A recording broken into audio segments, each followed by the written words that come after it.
वसा जनसेवेचा मध्यवर्ती कर्मचारी संघटनेचा एकच मिशन हमारी युनियन असा कसा देत नाही असा कसा देत नाही। बुलढाणा येथील जिल्हाधिकारी कार्यालयाचा परिसर आज घोषणाबाजीने दणाणून गेला होता। राज्य सरकारी कर्मचारी मध्यवर्ती संघटनेच्या जिल्हा शाखेच्या वतीने हे आंदोलन आयोजित करण्यात आले होते।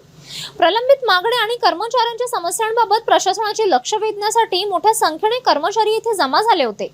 या आंदोलनात महिला कर्मचाऱ्यांचाही मोठा सहभाग पाहायला मिळाला। जुनी पेन्शन योजना लागू करणे, रिक्त पदे भरणे आणि इतर सेवा शर्तींबाबतच्या मागण्या यावेळी लावून धरण्यात आल्या। आंदोलकांनी हातामध्ये फलक घेऊन सरकारच्या धोरणांचा निषेध केला।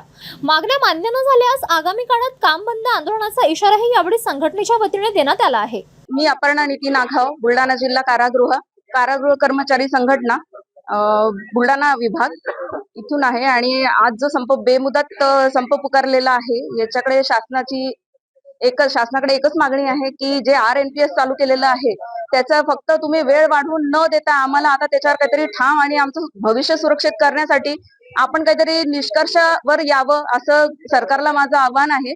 आणि आपण जे जुनी पेन्शन आमची बंद तर केलीच आहे, पण ही जे नवीन RNPS जे आमच्या समोर स्कीम लागू केलेली आहे त्याच्यावर आता आमचे कर्मचारी रिटायरमेंटला सुद्धा आलेले आहेत, पण अद्यापही त्याच्यावर काहीच ठोस निर्णय झालेला नाहीये। कर्मचारी मध्यवर्ती संघटना महाराष्ट्र राज्य मुंबई यांनी दिलेल्या आदेशाप्रमाणे आज बुलढाणा जिल्ह्यातील राज्य सरकारी कर्मचारी, शिक्षक, शिक्षकेतर कर्मचारी पूर्ण बेमुदत 21 पासून पूर्ण बेमुदत संपावर गेलेले आहेत।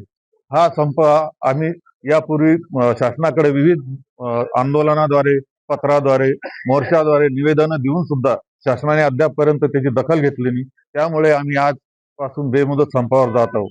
मी जिल्हाधिकारी कार्यालयातून संजय गांधी विभागातून 30 नोव्हेंबर 2025 रोजी सेवानिवृत्त झालोय। मला शासनानं 2024 मध्ये RNPS चे निकष आम्हाला मागितले होते, ते RNPS चा मी निकष दिला। मी सेवानिवृत्त होऊन 5 महिने झाले, परंतु शासनाने मला कुठल्याही प्रकारचे पेन्शनची सुरू केलेली नाही। माझ्यावर उपासमारीची वेळ आलेली आहे।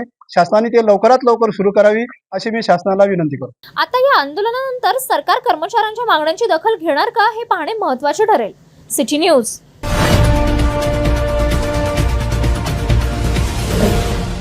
सिटी न्यूज वसा जनसेवेचा।